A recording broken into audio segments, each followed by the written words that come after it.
Assalamualaikum warahmatullahi taala wabarakatuh. Alhamdulillah.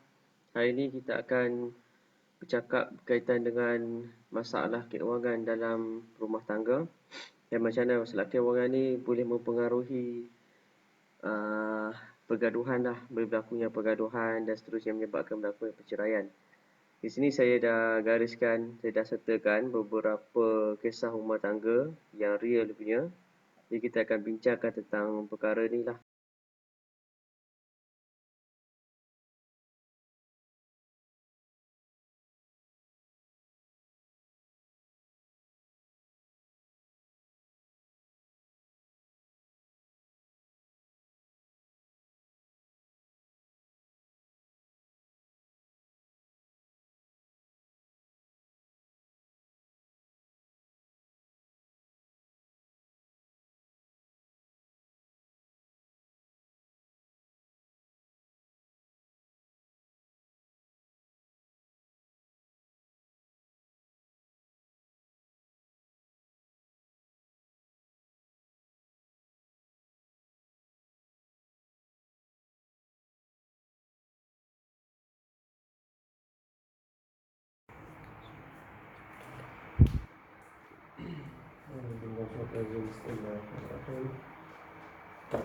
Okey, hari ini kita akan membincangkan berkaitan dengan permasalahan keuangan dalam rumah tangga.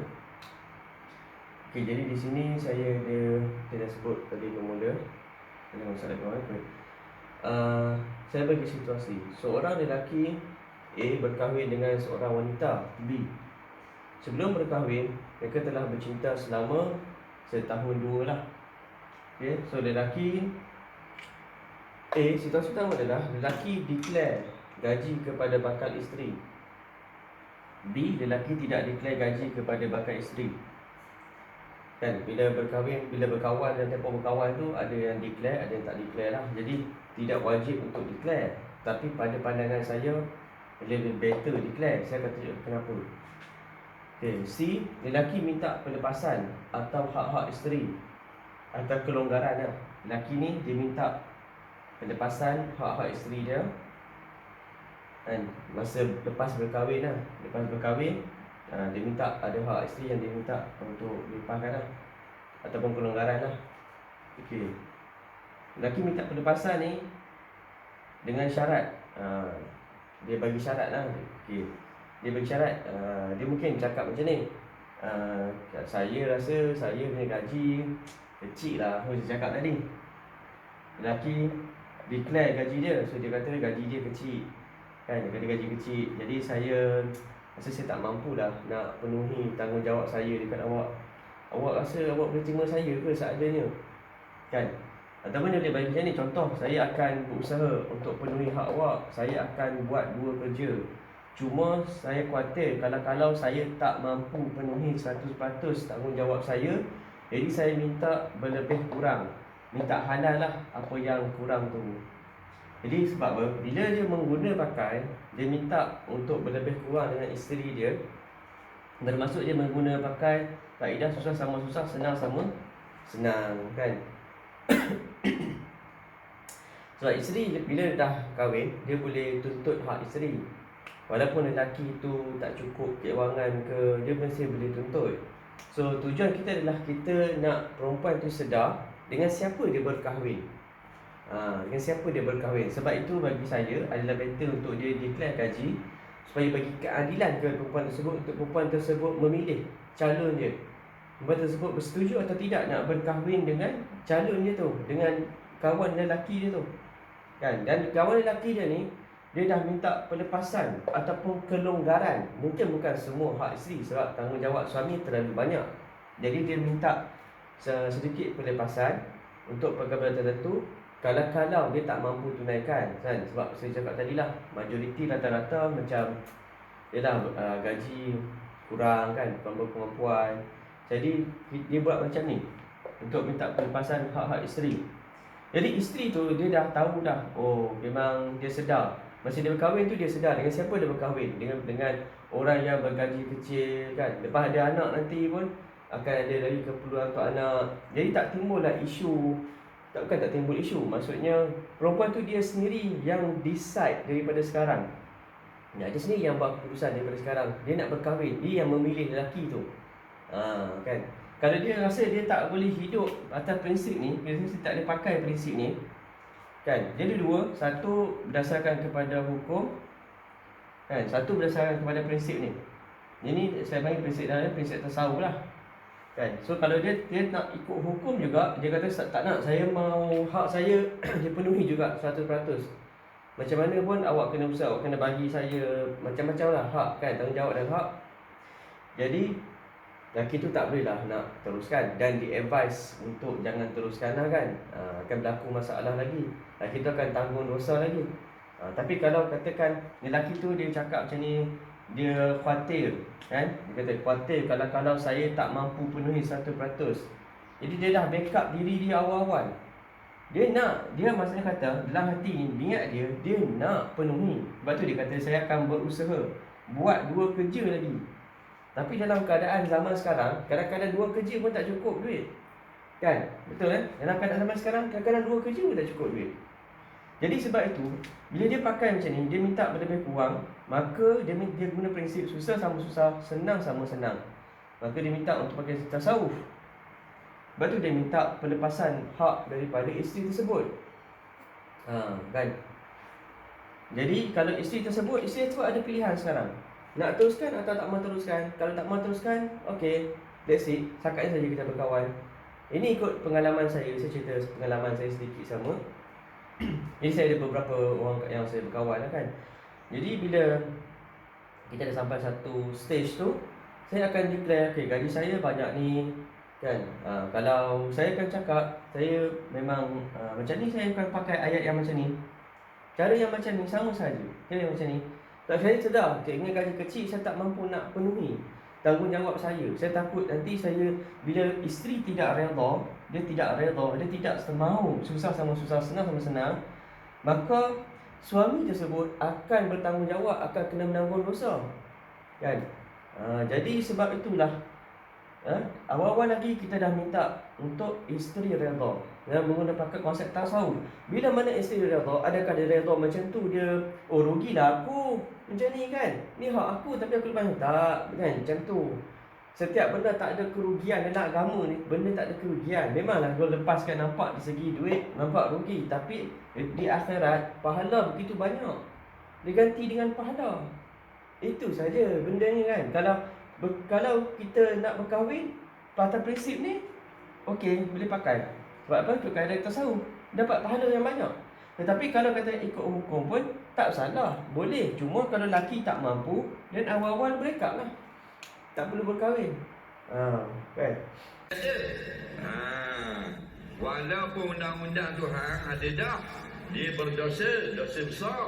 Amalan dia start pada dia tak mau bayar tu tidak diterima sembahyang zakat puasa haji.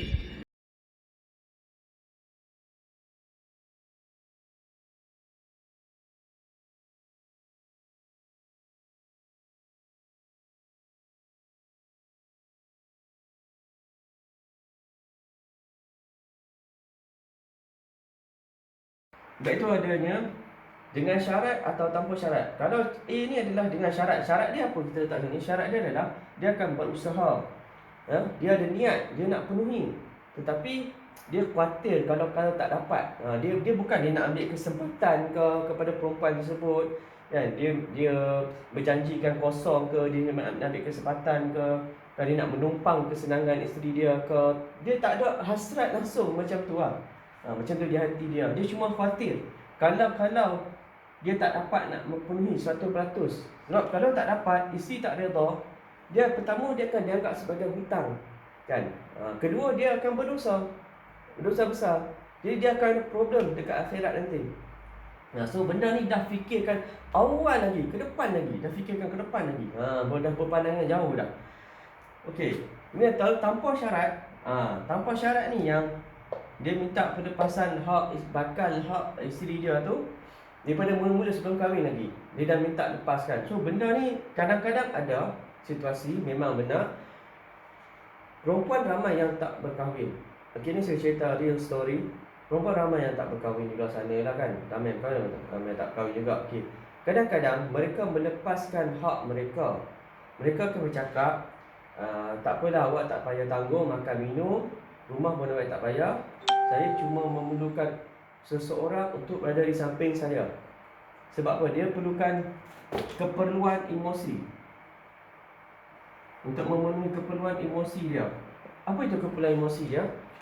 Keperluan emosi dan keperluan fisiologi.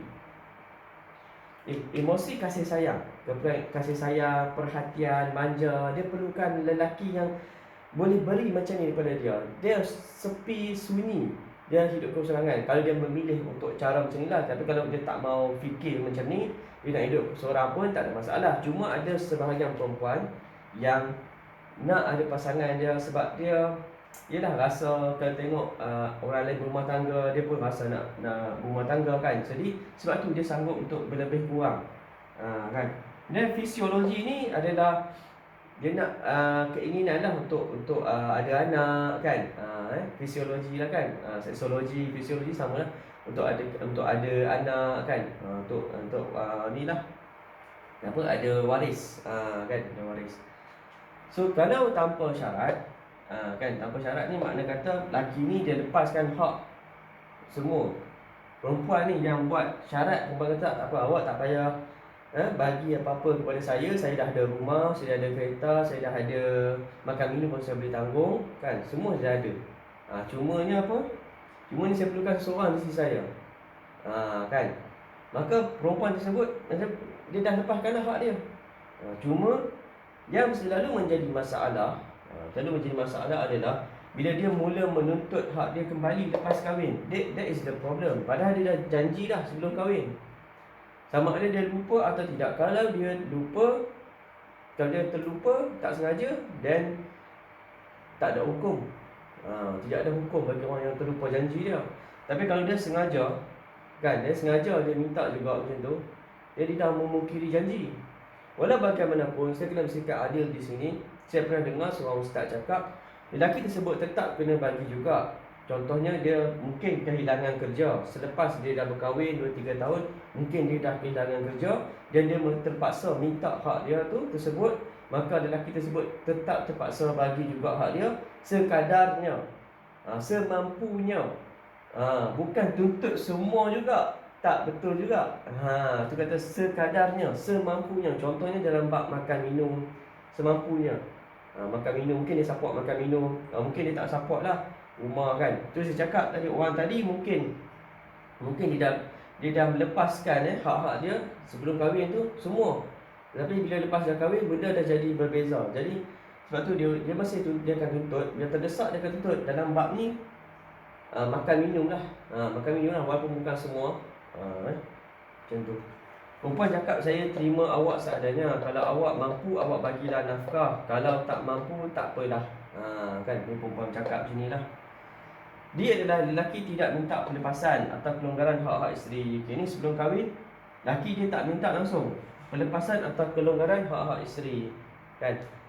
Maka sekiranya dia tak minta langsung, dia tidak berbincang langsung pasal perkara ini, isteri dia ada hak untuk menuntut semua hak isteri dia.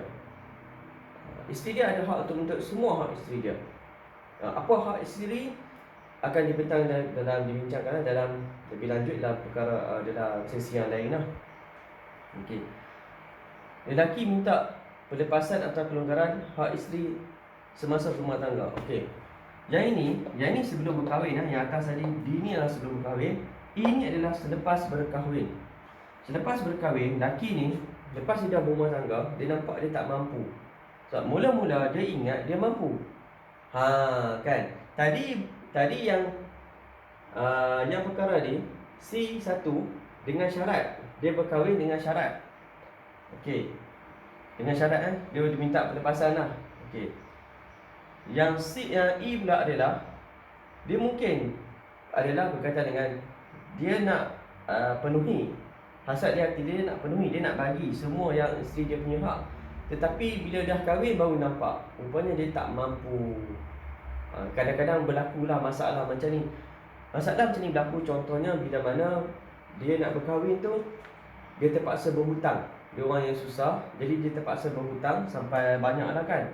Buat loan bank kan, RM15,000 ke RM20,000 ke macam tu, terpaksa berhutang. Dan benda tu dia dah mengganggu lah dia punya aliran keuangan. Sebab dia terpaksa bayar hutang rumah tangga, bayar hutang kenduri tadi. Kan. Jadi makan masa. Jadi sebabkan itu dia terpaksa meminta kelonggaran. Kelonggaran berkaitan dengan hak isteri. Sebab tu benda ni dia berlaku, dia minta pelepasan atau kelonggaran ni semasa berumah tangga, semasa dia berumah tangga. Jadi kena bincang balik. Sebab kalau tidak, dia akan bergaduh. Benda ni akan menyebabkan pergaduhan. Sebab tu tujuan saya untuk bentang benda ni adalah untuk elakkan pergaduhan. Nak elakkan bergaduh. Kita nak elakkan bergaduh. Okey? Kita sambung balik.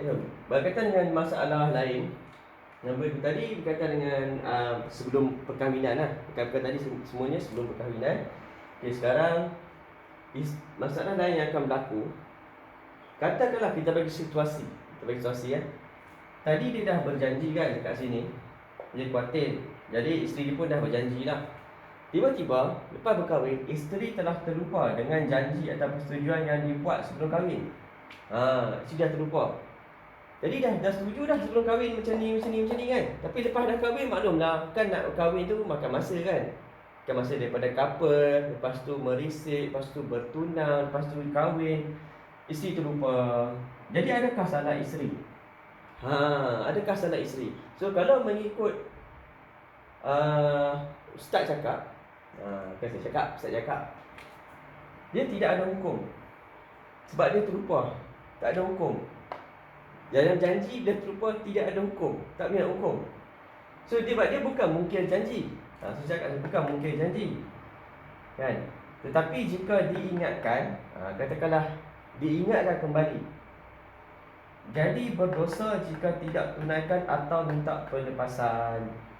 Dia akan berdosa jika dia tidak tunaikan janji dia sebagaimana yang telah dipersetujui pada awalnya. Kan, jika dia tak tunaikan, dia akan berdosa besar-besarlah. Dan jika dia tidak minta pelepasan daripada suami dia berkaitan dengan janji apa yang ni, jadi dia tetap kena berpegang kepada janji dia. Dia tetap kena berpegang kepada janji dia. Dan dia boleh juga negotiate balik. Sama macam tadi lelaki tadi kan, lepas berkahwin, lelaki tadi tengok dia tak mampu kan, dia nak negotiate dengan isteri dia, nak lebih kurang. Jadi perempuan pun dia boleh macam tu juga. Dia boleh minta balik semula. Mungkin lepas dah kahwin baru nampak kan. Benda tu kadang-kadang sebelum kahwin kita tak nampak. Lepas dah kahwin baru kita nampak, oh ingatkan cukup, ingatkan macam ni kan. Tapi lepas berlaku inflasi, berlaku ada GST lah kan, tukar pemimpin negara kan. Jadi menyebabkan kadang benda-benda ni mendorong kepada kenaikan harga barang kan. Mungkin juga dia buang kerja ke, ataupun dapat anak kan. Jadi bertambah, beban keuangan tu bertambah. Jadi sebab itu perlunya kepada agreement baru, persetujuan baru kan. Sebab macam saya cakap tadi lah, tujuan saya adalah untuk mengelakkan berlakunya perselisihan faham, ketidakpuasan hati. Okey, seterusnya, suami tidak usaha sungguh-sungguh bekerja selepas kahwin. Okey, yang ini suami ni tadi, dalam perkara ni suami bagi syarat adalah dia minta pelepasan. Dia dalam masa yang sama, dia kata dia letak syarat sendiri. Dia kata dia akan usaha sungguh-sungguh. Dia akan usaha, dia akan buat dua kerja kan. Cuma dia khawatir kalau tak mampu penuhi, dia takut macam tu. Tetapi bila lepas berkahwin, dia berubah. Benda ni memang berlaku. Sebelum berkahwin dia rajin kumpul duit semua. Lepas tu tahun yang pertama kahwin pun dia rajin kan. Tetapi bila selepas 2-3 tahun, dia berubah jadi seorang yang pemalas. Tak tahu apa masalah dia. Dia banyak lepak dekat luar rumah kan. Apa masalah kita tak pastilah tu. Cuma benda ni ada berlaku macam ni. Jadi dia telah pun langgar dia punya persetujuan awal. Perjanjian awal tu dia telah langgar. Jadi dia haram dan berdosa lah. Dia haram dan berdosa. Dosa langgar janji, dosa sengaja tak tunaikan hak isteri dia. Walaupun isteri dia bagi pelepasan, dengan syarat adalah dia kena berusaha lah. Tapi sekarang ni dia tak usaha, dan isteri dia pun tak redha. Isteri dia pun masih menuntut hak dia. Jadi selama mana dia tidak menunaikan, dia jadi sebagai hutang dan dia akan sentiasa berdosa. Kan, dosa kerana tak mampu nak tunaikan hak isteri dia. Macam tu. Tapi kalau dia dah mula berusaha, jangan stop lah. Sebab dia dah mula nak tunaikan, mungkin boleh jadi dia berubah. Kan, manusia ni tak saya punya prinsip, manusia ni tak selalunya sentiasa sama saja, tak. Manusia ni sentiasa berubah-ubah. Kan. Jadi boleh jadi akan datang mungkin dia berubah. Boleh jadi first year, okay, first year dia okey, cantik, baik, bagus, berusaha semua. Mungkin second year dia slide. Tapi lepas ada tindakan daripada isteri, mungkin third year dia kembali bagus, dia kembali okey. Jadi isteri hanya menuntut benda ni lah. Kalau isteri tak mau halalkan, tak mau halalkan, tak mau redha, dan dituntut hak benda ni. Okay, seterusnya nombor 4 adalah suami berusaha buat dua kerja tapi masih tak dapat penuhi hak isteri. Kan? Jadi ini samalah macam kes ni juga lebih kurang. Suami tu dia ingat janji dia, kan. Isteri ingat janji. Kan, dalam kes ni isteri dia ingat janji tu. Dalam kes tadi isteri tak ingat janji. Nampak Tadi yang berdua isteri tak ingat janji. Tapi nombor 4 ni isteri pun ingat janji tu, tapi dia tetap juga menuntut. Ni perangai setengah orang perempuan. Inilah perangai mereka, kan. Ustaz tadi tu pun cakap jugalah. So makna kata dia melanggar lah. Dia tetap menuntut juga. Tapi suami dah cakap dah, dia dah penuhi, dia dah cuba buat usaha. Jadi isteri bagi saya yang ni, isteri tak boleh dah, orang kata macam dia boleh menuntut dengan etika yang betul. Dia kata tak boleh menuntut pun tak boleh juga, kan. Dia boleh menuntut dengan etika yang betul, dengan cara yang betul. Tetapi bukan dengan cara menekan, bukan dengan cara sampai bergaduh-gaduh. Tu saya tak betul lah. Itu dah melampaui batas lah. Sebab kau in the first place, dia dah pun bersetuju untuk berkahwin, kan. Dengan syarat tu dia dah bagi kelonggaran. Tapi lepas tu dia yang memungkiri janji.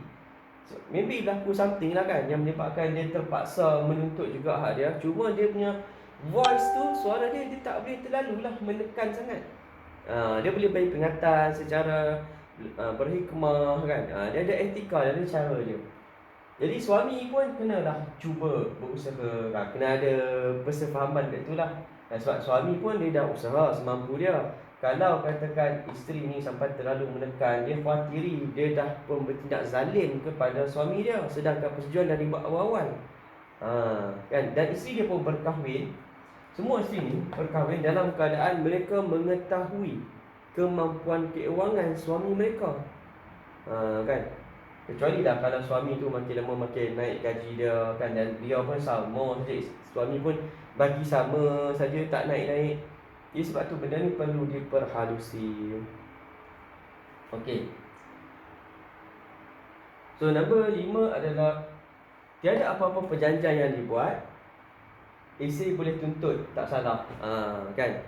Macam tadi lah saya cakap tadi, tak ada apa-apa perjanjian dibuat, suami isteri nak lebih kurang semua, kan. Terus mereka bergaul macam biasa lah. Jadi isteri boleh tuntut, tak salah pun isteri nak tuntut. Bahkan kalau isteri nak tuntut cerai pun tak salah pun. Okey, sekarang ni kita nak cakap berkaitan dengan cara menuntut. Saya ingat saya masuk dulu.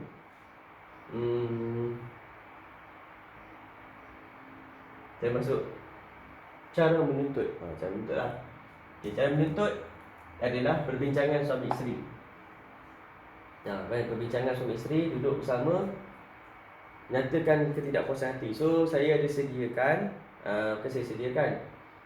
saya ada senaraikan berkaitan dengan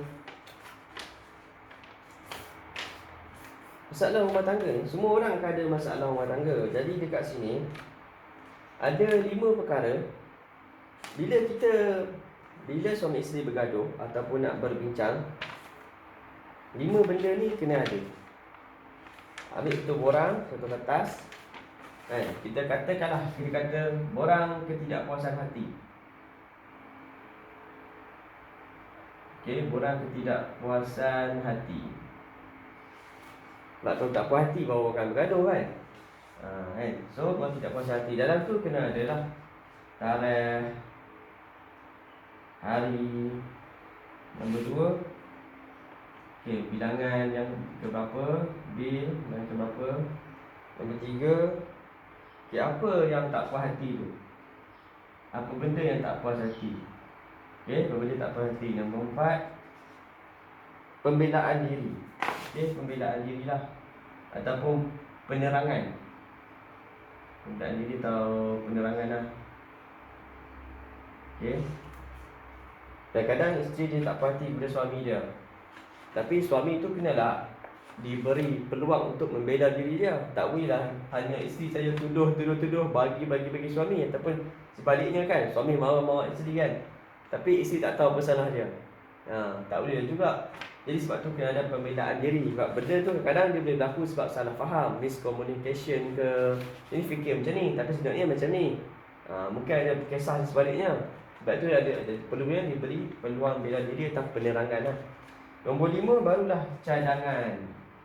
Cadangan penyelesaian.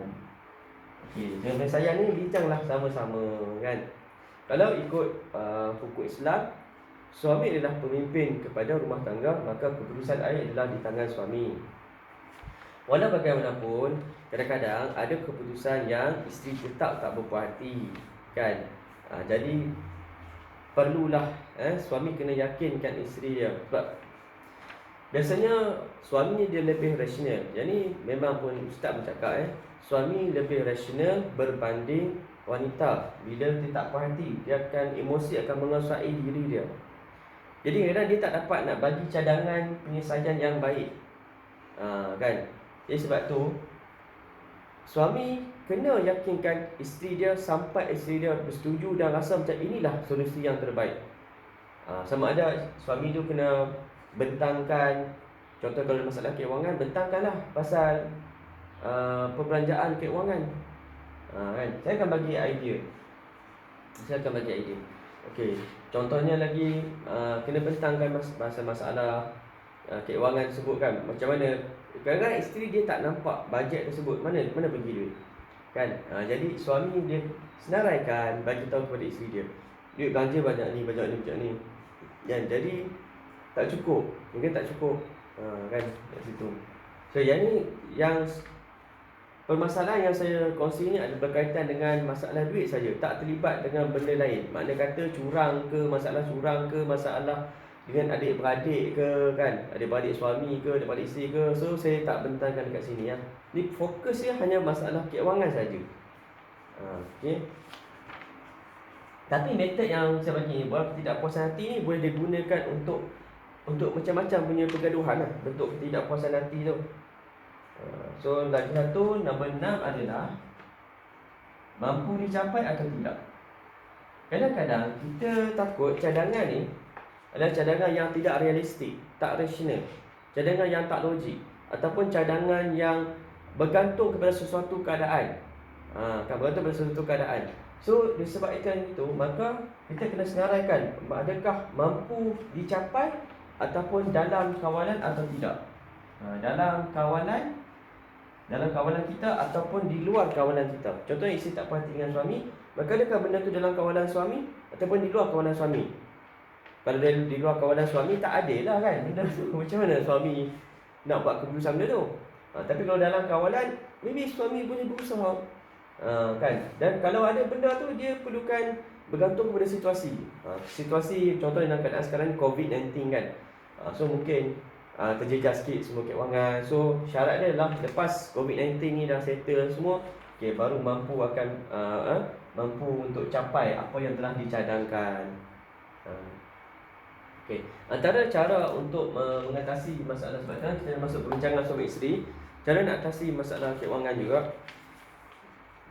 Kalau biasanya bila suami isteri berbincang, katakan kadang benda ni dia tak nampak tau. Suami dah cakap dia tak ada duit ke, dia habis duit, macam-macam dia guna kan.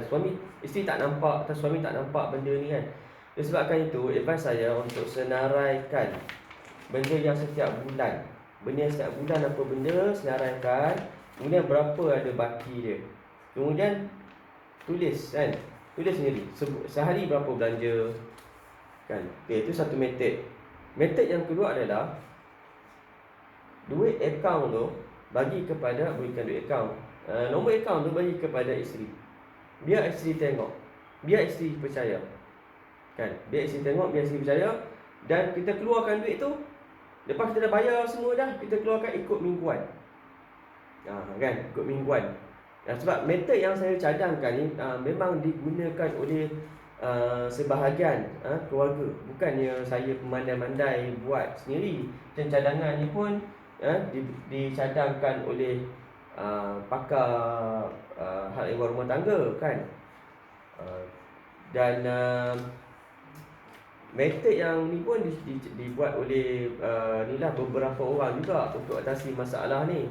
Jadi kadang-kadang bukannya isteri tu, kadang isteri tak percaya benda tu, dia ingat mungkin suami dia habiskan dengan belanja benda-benda yang merapu lah kan, iPad ataupun ada perempuan lain ke kan. Disebabkan tu perlunya kepada perkara sebegini, nak tunjukkan ketelusan hati, ketelusan mana pergi duit, okey ni belanja untuk ni, untuk ni kan, adanya akaun. Ni sekadar cadangan lah kan. Macam saya cakap tadi lah, dalam kes ni ada kawan yang dia ialah bagi kepada isteri dia nombor akaun, isteri dia boleh check dia bila masa kan. Dia setiap minggu dia akan ambil 300 untuk dia punya perbelanjaan setiap minggu kan. Dan perkara ni berlaku disebabkan bergaduh berkali-kali, tak cukup duit, mana duit semua ni kan. Dan akhirnya pakai solusi ni. Bila dia pakai solusi ni, baru isteri nampak, rupanya suami aku memang tak mampu nak support semua.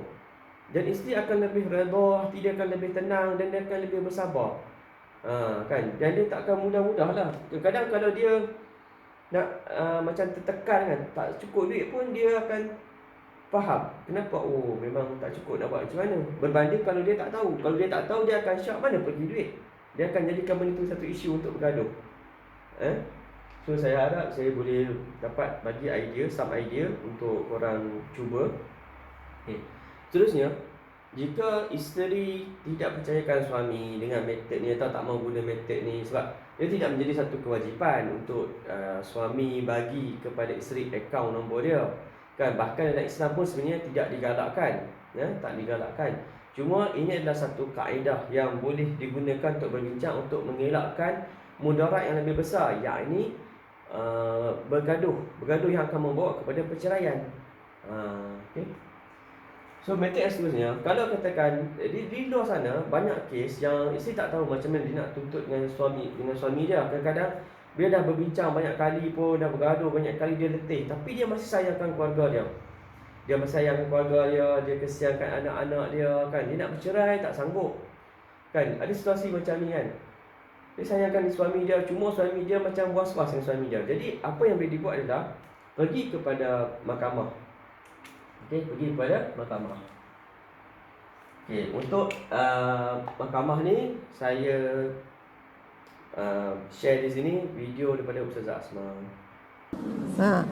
Maksudnya dah dia tak teringin, budak-budak teringin kan, tak tahan dah saya nak keluar kerja, tak nak, tak bagi apa semua kan. Okey, jadinya bagi suami yang betul-betul berat kes begini, sebenarnya isteri ni boleh pergi buat aduan di mahkamah, memohon tuntutan nafkah dalam tempoh perkahwinan. Kalau nak guna kuasa mahkamah lah. Sebab ramai orang ingat tuntutan nafkah ni hanya boleh lepas bercerai baru tuntut nafkah. Nafkah apa yang boleh dituntut lepas cerai? Nafkah edah. Dapat sama macam dalam perkahwinan. Ini pun ramai yang tak tuntut. Nafkah muta'ah, betul kan? Muta'ah apa ni? Lepas tu harta sepercarian. Tetapi sebenarnya kalaulah dalam perkahwinan suami ni kedekut, boleh pergi buat dalam mahkamah, bukan nak bercerai, kenapa? Nak buat tuntutan nafkah dalam perkahwinan. Kalau tahu ada anak-anak kita ke, ikutlah siapa-siapa yang kedekut ke. Jadi bila mahkamah panggil, okey gaji kamu sekian, jadi sebab kamu sekat sangat belanja isi anak-anak ni, sampai dia orang semua kena minta lulu nak beli aiskrim pun tak lepas apa semua ni. Jadi nanti pihak mahkamah buat apa? Arahan tolak auto debit kepada akaun isteri. Urusan tu boleh dibuat oleh mahkamah. Okey, kita sambung seterusnya.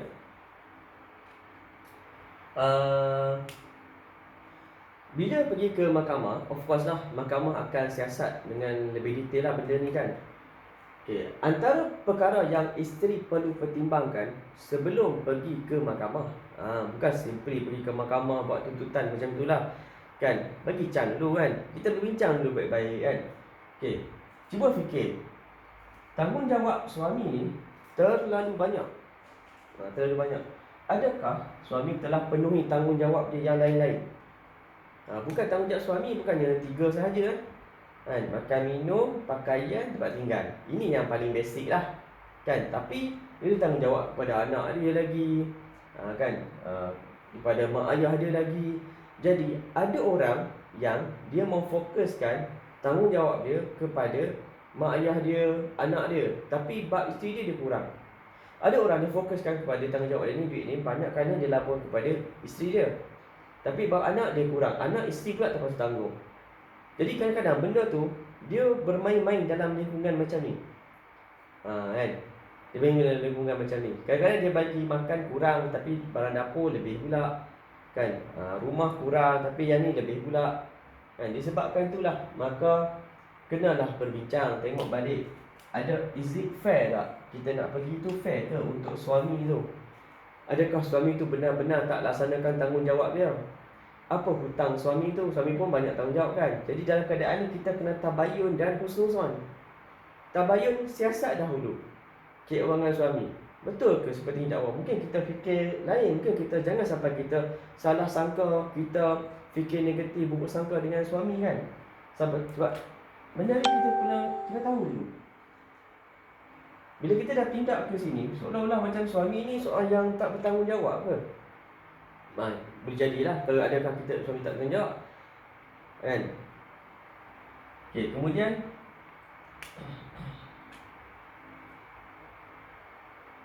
kadang-kadang saya tengok sini prinsip dalam rumah tangga juga. Mudarat mengatasi kebaikan. Ini prinsip dalam Islam. Salah satu kaedah dalam Islam adalah mudarat mengatasi kebaikan. Contohnya saya bagi dalam kes COVID-19 ni, di mana kerajaan telah mengisytiharkan semua orang sembahyang di rumah. Tak boleh sembahyang berjemaah di masjid. Padahal sembahyang di masjid, solat jemaah tu kan, memang satu benda yang baik, kebaikan. Tetapi bila mudarat lebih besar, maka semuanya kena sembahyang di rumah. Itulah kata mudarat mengatasi kebaikan. Samalah juga bila mana hutang-hutang yang ada, contoh hutang anong, hutang kad kredit kan, dengan parents. 3 benda ni, saya bagi simple ni lah, 3 benda ni. Kadang-kadang bukan suami dia tak mau bagi, tak mau tunaikan hak isteri, tetapi dia terpaksa melihat dalam skop yang lebih besar. Bila mana mudarat mengatasi kebaikan. Kebaikan yang apa dia? Hak isteri yang dia kena bagi tu. Adakah suami tak bagi semua langsung? Ataupun suami bagi juga tetapi dia tak mampu. Dia nak tetapi dia tak mampu nak bagi. Dia nak bagi tapi tak mampu nak bagi. Sebab apa? Kadang-kadang mungkin ada kekangan ni. Hutang dengan ahlong, kan? Hutang personal loan ke, hutang kad kredit, which is benda-benda ni kan, benda yang boleh membawa kepada kemusnahan rumah tangga dia in a long term. Jadi kadang-kadang suami dia dah nampak benda tu awal lagi. Kalau dia tak selesaikan masalah ni, problem nanti in the future. Jadi sebab tu dia terpaksa minta isteri untuk bersabar. Sis kena sabar Ustaz. Sementara dia nak selesaikan hutang ni. Dan suami dapat gaji pun 1 tahun 12 kali saja. Kan? 1 tahun 12 kali. Kadang isteri kena bersabar lah. Mungkin setahun, mungkin 6 bulan kan. Sebab tu isteri kena siasat berapa banyak. Isteri kena tahu juga. Suami kena share berapa banyak hutang dengan ahlong kalau ada. Hutang kad kredit. This is a bad thing. Okay, berkaitan dengan parents pula, mudarat mengatasi kebaikan. Kita tahu hak isteri adalah nombor 2. Maksudnya lepas suami telah menunaikan hak dia, gaji dapat tu, dia tunaikan hak dia. Kemudian adalah hak isteri kan, dia kena bagi kepada isteri. Tetapi bila mana parents ni akan mengatasi isteri bila mana parents ni dia tak cukup makan. Kas pagi makan pagi, kas petang makan petang. Sedangkan isteri cukup makan. Basic kepada dalam 3 tanggungjawab pakaian, tempat tinggal ni, basic sekali adalah makan. Kalau makan tak cukup, habis. Parents ni macam mana? Sedangkan suami ada tanggungjawab kepada parents. Kan, suami ada tanggungjawab kepada parents. Sebab itu ada sebab tu dalam kaedah ni ada benda kadang hukum tu berubah. Nombor 2, isteri kan. Biasa nombor 2 adalah isteri. Mulalah suami, lepas tu jatuh pada isteri, lepas tu anak. Tapi kadang parents ni akan datang dulu. Bila mana parents tu, contohnya parents tu dia terlalu uzur, parents tu tak bekerja, parents tu uzur, tak bekerja, lumpuh, kan. Parents tu tak cukup makan. Di rumah dia asyik bergaduh, tak cukup makan, kan. Kan. Jadi bila sebabkan kesenian, dia terpaksa bahagikan duit tu. Dia terpaksa bahagikan duit tu untuk bayar kad kredit kepada parents dia juga, kepada isteri dia juga. Takkan dia nak bagi semua tunaikan hak isteri, sedangkan dia terpaksa bayar kad kredit dengan dia parents dia juga. Dia ada banyak tanggungjawab. Kan. Jadi sebab itulah mudarat ini mengatasi kebaikan. Jadi sebab itulah datangnya kepandaian, kebijaksanaan seorang suami. Dia terpaksa tengok, adakah kalau isteri tak kerja, dia kena minta tolong isteri dia untuk bekerja, untuk bantu dia. Kalau isteri dia bekerja pula, isteri dia mampu pula, boleh tak bantu dia untuk dia nak settle masalah ni sebelum menunaikan hak isteri dia. Dia datangnya kesyukuran dan kesabaran. Maka kita kenalah memilih kaedah tasawuf. Kaedah tasawuf, isteri kenalah bersyukur dan bersabar untuk atasi masalah ni.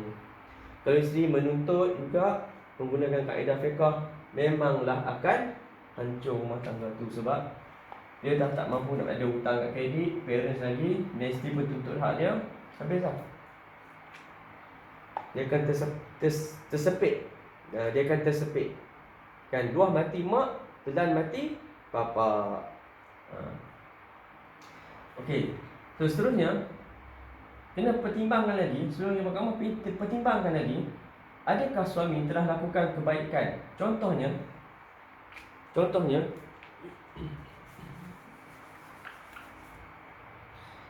okey, dia patut katakanlah bagi makan, kan? Makan lagi apa? Makan, minum, pakaian, tempat tinggal kan? Tempat tinggal.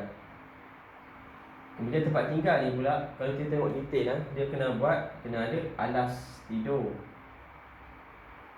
Alas tidur alas tidur tu tak semestinya katil RM4,000. Alas tidur, katil yang biasa saja dengan bantal, kan. Sofa tak perlu. Sofa bukan bertanggungjawab suami. Apa yang bertanggungjawab suami? Alas tidur, dapur, kan, dapur. Contohnya dalam Islam, hukum Islam, minimum kena ada alas tidur. Tetapi disebabkan kebaikan besar melebihi kebaikan kecil yang minimum. Minimum alas tidur mungkin berharga RM500. Katil dengan tilam kan, mungkin berharga RM500. Tetapi disebabkan kebaikan suami tu, dia nak isteri dia tidur dengan selesa, dia ada masalah, sakit badan kan, dia pertimbangkan benda tu dan dia telah belanjakan alas tidur ni sebanyak RM2,000. Dapatkan tilam yang empuk, yang sedapnya kan. Dapur pun basic katakan hanya perlu RM200, tapi dia telah belanja sampai RM1,000. Jadi sebab tu benda-benda ni kadang-kadang it's not as it seems. Kadang-kadang kita fikir macam suami ni tak tanggungjawab macam tu, tapi tak. Sebenarnya suami dia kurang dekat sini, tapi dia bagi lebih dekat sini. Ni contohnya, kan. Kebaikan besar ni kebaikan dia. Dia patut bagi banyak ni je, patut belanja banyak ni je, setakat ada je. Hukum Islam dekat ada je, boleh ikut hukum. Tapi dia guna tasawuf, dia baik hati dia bagi dah lebih RM2,000. Dia ambil alas tidur yang lebih RM2,000. Dia belikan set bilik tidur, kan, bagaimana isteri nak, kan. Dan sebagainya lagi, lain lagi perkara, kan. Okey.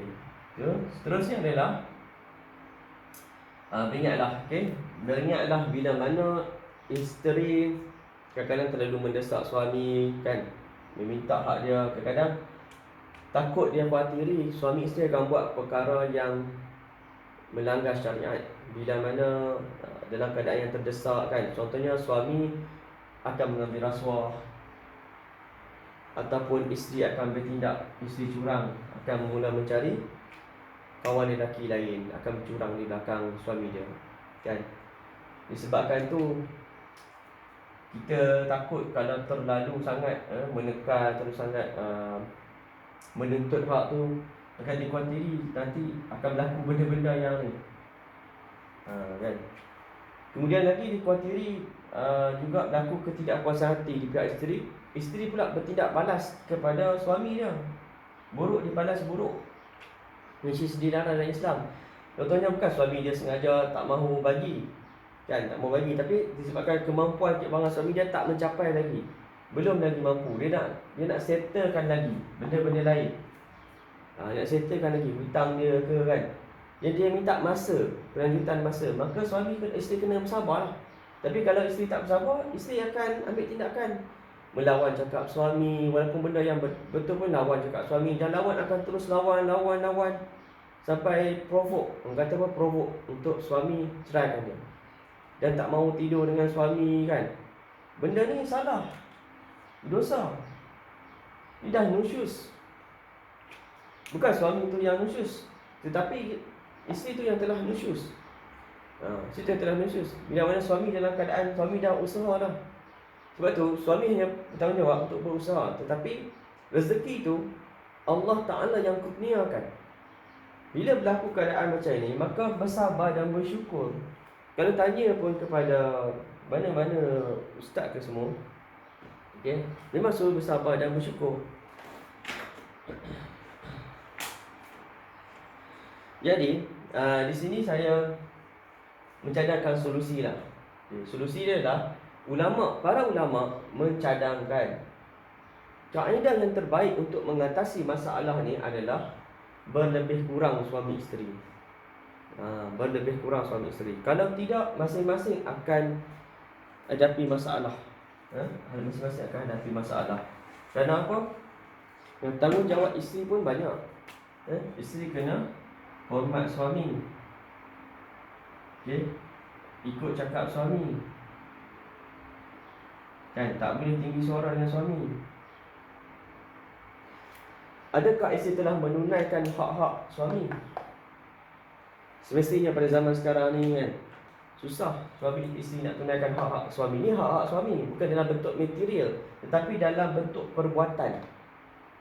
Bila isteri tak tunaikan hak suami, dia telah berhutang, dia telah berdosa kepada suami dia. Sebab itu ulama mencadangkan berlebih kurang, kerana suami dia kurang dalam bab nak bagi duit macam ni, dia mungkin kekurangan di situ, tapi isteri kekurangan dari sini, dari segi sini isteri kurang, kan. Jadi sebab tu pentingnya untuk meredai satu sama lain, kan. Isteri reda, bersabar, reda, ikhlaskan hati, niat, insya-Allah Ta'ala akan bukakan rezeki. Suami pun macam tu juga, bersabarnya isteri dia macam ni, kan, suatu hari nanti isteri dia pun akan berubah, kan.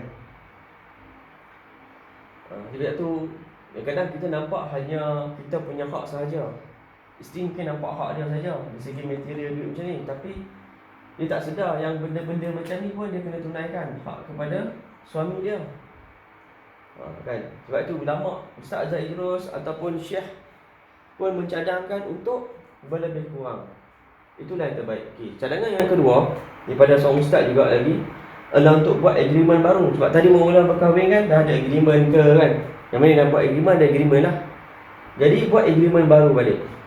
Okay, bang, sekarang kita duduk balik, kita dah ada anak seorang ataupun anak 3 orang dah, kan. Jadi kat orang kita pun dah berselaru sekarang ni. Okay, sekarang kita tengok balik macam mana kat orang kita, apa perancangan masa depan kita, 5 tahun lagi macam mana, 3 tahun lagi macam mana, kan. Okay, buat agreement baru. Yang seterusnya adalah cerai lah, which is yang tidak digalakkan langsung lah, yang tak digalakkan langsung.